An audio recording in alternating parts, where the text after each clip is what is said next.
شوكم يا اساطير اليوتيوب، وياكم اخوكم سيتو. رجعنا وياكم مقطع اسطوري يشرح ربط حساب كونامي.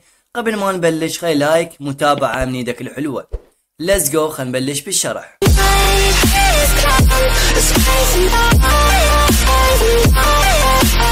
اخير خانة، وعلى الثالث وحدة مال الميكروفون، وعدنا كمية ذني اللوحات. عدنا اول وحدة ندوس عليها، طلعتنا هاي الواجهة من اختيارين، اختيار الاول واختيار الثاني. عندنا اختيار الاول ما يحتاج هسه اختيار الثاني، عندنا الشغل بيه. هسه تدريجيا ما راح نحول على هالموقع، راح يصير عندنا بالترجمة العربي. نسوي تابع. عندنا الاول وحدة والثاني وحدة. الثاني وحدة ما يحتاجها، عندنا الشغل بالاول وحدة. عم نسجل حساب كونامي من جدة وجديد. طلعت ذني المعلومات وتسجيل الدخول.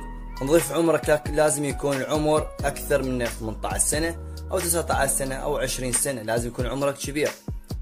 تضيف ذني الايام والسنة واليوم لازم، ونضيف هنا البريد الالكتروني مال حسابك والرمز. هسه احنا سجلنا الايميل والرمز، محتاجين هسه الرمز مالتنا والايميل سجلناه بالموقع.